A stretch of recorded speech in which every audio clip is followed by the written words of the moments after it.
every time someone comes to the cathedral, you say this is your church. And it is. And you can have your sacraments here. We've seen a real upswing in the number of weddings at the cathedral. Yeah, I'd say more than doubled, yeah. Yeah.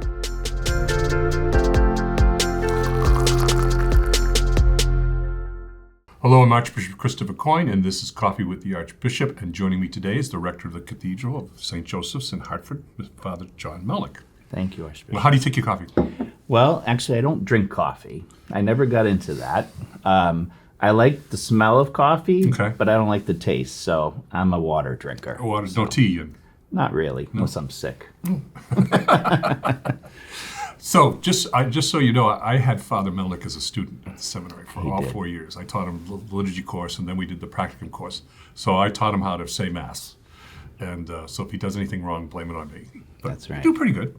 I try. And then he was just reminding me of the time that when we used to do the baptism with the infant, I brought in this like doll. Yeah, an Archbishop back then, he was this big weightlifter, and he comes into class, he's got this little plastic baby doll to practice baptism. We're like, what's going on here? So, yeah. So, for our audience, you just got back from Lithuania. I did. And we had him on senior from Lithuania come and visit us a while back. Right, the rector of the Cathedral in Kaunas. Okay, because he was wanted to interact with the Lithuanian community here. Sure. And then you went over and came back, and he sent me this nice yes, little Monsignor gave each one for you, one for me. So. And it's called The Thinking Jesus translation. Right. Yeah, it's very popular in Lithuania. They're all wood carved, and I like his eyes, like the way his eyes are looking at you.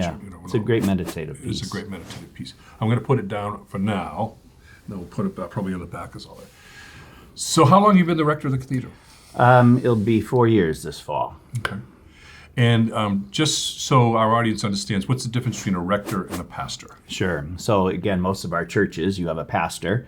Well, the pastor of the cathedral is our archbishop. So obviously, Archbishop can't be there every day and do the day-to-day things with all his duties in the archdiocese. So you appoint me as your rector, your representative there to, do the general masses and day-to-day administration. Okay. So when Matt Collins was on, we talked about a lot of the work that's being done at the cathedral. And just recently, the ramp, we have a beautiful ramp now from the back parking lot behind the former chancery into the cathedral. Correct. And go ahead. So, initially there was a ramp in front of the cathedral, but it was really not up to code or anything. So behind the cathedral rectory, up to the side entrance, the east entrance of the cathedral, as you say, the new ramp was installed. There's handicap parking right behind the chancery there, so it's really came out beautifully. We're actually going to expand the handicap parking back there, too. Correct. So there are now two significant handicap entrances to the cathedral on both sides. On both sides. One is the elevator side, and the other is the ramp side. Correct. So that's going to make it a lot easier when people come for confirmations. We'll be able to, signs, handicap parking. Right, because currently they've been parking there, but they haven't been able to get in easily. So. Yeah. And then we've also got the work on the front steps that just keeps snowballing. Yes. So we have a little bit of a setback. We had some setbacks. We had some, again, there's 64-year-old pipes coming in from the street, and we've had some major leaks from the water lines, and that had to be addressed. So that, of course, that delays our construction on the front. But the front itself was, sinking because in the 60s when they built that, they put in those heating pipes to keep the ice off the plaza. And, of course, they've corroded and collapsed. So it was really a problem. Yeah. Now, this January 1st, there's a sad but significant anniversary taking place connected with the cathedral. So, New Year's Eve, 1956, is when the old cathedral burned down. So 70 years this New Year's Eve. And how long did it take to construct this one? This one was completed May 1962. 62, okay. So the current one is 64 years old. 64 years old and needs some plumbing changes. It does. But we also just, under Archbishop Blair, they also did some significant improvement on the lower church. Yes, the lower level. So if you haven't been there, if you're stopping at the cathedral, you certainly want to see the downstairs. Yeah, we're opening up with all kinds of events down there, from wedding receptions to archdiocesan things. So it's getting used. Yeah. Now, one of the things that we did just recently was reduce the number of masses at the cathedral. Because around the cathedral, within like a 2-mile block, were 5 vigil masses, 5 4 o'clock masses, 4:30 masses on a Saturday. And we said, we're not going to have it at the cathedral because we were only getting to about 60 people. And, as we know, the cathedral tends to be a venue for weddings And many people these days, they have Saturday evening receptions. And in a parish, you can really only go past 2 o'clock for a wedding. So we can have weddings at 4 o'clock or later. So Yeah, since we basically have let other people, every time someone comes to the cathedral, you say this is your church. And it is. And you can have your sacraments here. Sure. So, and then not having the vigil mass anymore, we've seen a real upswing in the number of weddings at the cathedral. Yeah, I'd say more than doubled, yeah. Yeah. So it's nice to see. Nice to see It the is. wedding And it's nice to see actually a lot of the couples come back to the cathedral for Sunday Mass as well. So Yeah. they're kind of making it their parish. So And one of the other things that we've done is new technology in the upper church. yes, so Christmas Eve, we had the debut of the new video screens throughout the cathedral. So wherever you're sitting, whether you're in the back or the side chapel, you're able to get a bird's eye view of what's happening. So Yeah, and that took a lot of work because you had to make sure that everything was coordinated, right, so so you there didn't have any wasn't a lag delay. time Yeah, and exactly. all that. And then we're also, because of that, we're also able to broadcast on our websites. Yep. So Yeah, people and can- so and actually, Sue, some of the weddings they like to live stream. Certainly, all the Sunday masses are live streamed. And All once your in a while, confirmations. Once in a live while, a streamed. funeral.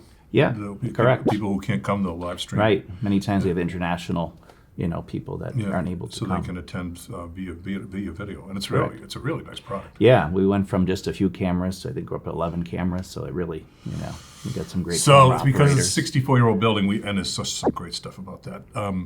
We are dealing with some significant maintenance on the organ. Yeah, so just last week, we were having a little organ camp for some local organists, and then they were having a concert on Tuesday, and of course, the day of the concert, the console failed. There was sparks flying. They weren't able to fix the stops and everything, so we had emergency technician come in to fix it, but it really needs an overhaul because nothing's been done, really in 64 years. Yeah, So. and a lot of the leather pieces and other things have to be replaced. Right, and it has to be really digitized. There's all these wires that are really out of code, so we're looking for some grants, and if anybody wants to donate to that, certainly we'll accept that as well. But we're seeing some real increases in the number of people attending Mass on the Sundays. That's very true, and one great thing about the cathedral is it's very diverse. We really have people from all over the world, both that are local and come in from the suburbs, and everybody truly, it's a true melting pot where they all do get along and appreciate their Catholicity. Right, and over the next few months, we'll complete the parking lot project, so Right. we'll have a lot more unified parking, Yeah. all that for people. And next door, you're going to have the new school.